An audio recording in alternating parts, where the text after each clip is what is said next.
Pourquoi le prophète Mohammed, que la paix soit sur lui, ne pouvait-il pas être l'auteur du Coran? Le Coran est un livre de plus de 600 pages. Il couvre un large éventail de sujets. Il s'est révélé graduellement sur une période de 23 ans. Donc si un homme écrit le Coran, nous aurions déjà un certain nombre de problèmes. Si vous allez écrire un livre comme le Coran et prétendre qu'il vient de Dieu, vous ne devriez pas commettre d'erreur. Le livre ne doit pas se contredire et vous devriez le garder, ainsi que son message, cohérent, progressivement sur une période de 23 ans. La grammaire doit être la même et le style doit rester le même. Si le Coran ne vient pas de Dieu, il devrait l'écrire lui-même. Cela signifie qu'au milieu du désert d'Arabie, sans livre et étant lui-même analphabète, il devrait savoir la loi, les droits civils, les droits pénaux, les droits familiaux, les droits du travail, les droits militaires, les droits des préjudices personnels, les droits fonciers, les droits fiscaux. L'histoire, sans livre et avec peu, voire aucune présence chrétienne à la Mecque. Il faudrait qu'il sache les histoires et les événements de la vie des prophètes avant lui, l'histoire des nations passées, les pratiques religieuses des autres religions. Il faudrait qu'il les connaisse assez bien pour pouvoir offrir en quelque sorte des informations et des détails supplémentaires que l'on ne trouve pas dans ces livres.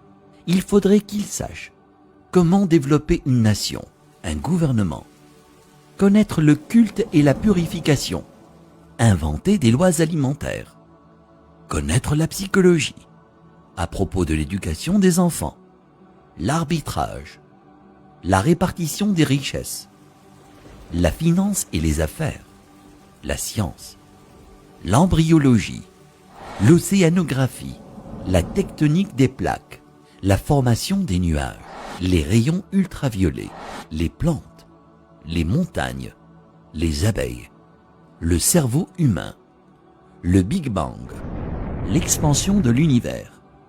Et pour que le livre soit complet, il faudrait qu'il dispose la connaissance de l'avenir, afin qu'il puisse écrire les choses qui se passeront dans les années à venir.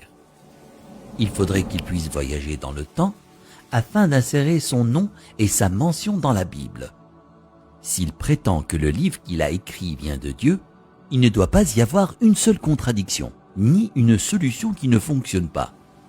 Il doit également garder ses émotions et sa vie personnelle en dehors du livre.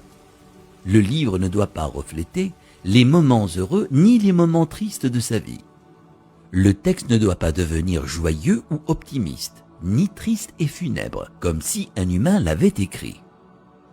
Mais quand vous lisez le Coran en entier, vous ne pouvez pas sentir quand sa femme est morte, quand ses filles se sont mariées, quand ses petits-enfants sont nés, quand il a été victorieux et quand il a été vaincu. Pour quiconque qui examine le Coran, il devient parfaitement clair qu'il est impossible qu'un homme dans le désert il y a 1400 ans ait pu écrire un tel livre.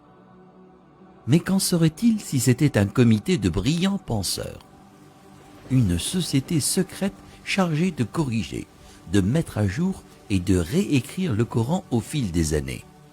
Leur travail consisterait à s'assurer que le livre semble exact, qu'il ne contient ni erreur ni contradiction, et qu'il est constamment mis à jour pour être en accord avec la science et le monde en évolution. Si tel était le cas, il y aurait d'autres versions du Coran. En raison des modifications et des améliorations, nous aurions de nouvelles versions éditées et d'anciennes versions comportant des erreurs. Vous seriez en mesure de détecter les différents styles d'écriture et les influences des différents auteurs. Donc, un homme ne l'a pas écrit et un comité ne l'a pas édité. Alors d'où vient-il? Qu'en est-il de la possibilité que des diables intelligents dictent et influencent un homme pour écrire le Coran? Quel genre de diable appelle à la bonne conduite, l'adoration de Dieu, l'hommage à Jésus, donné aux pauvres et averti du diable? Quelle que soit la façon dont vous analysez le Coran, vous parviendrez à une conclusion claire. Il n'a pas pu être écrit par un comité, un diable ou le prophète Mohammed. Que la paix soit sur lui. puisqu'il est impossible que Mohammed, que la paix soit sur lui, l'ait écrit. Cela signifie qu'il disait la vérité sur le fait que le Coran vient de Dieu. Si cela vient de Dieu, ça signifie qu'il était un véritable prophète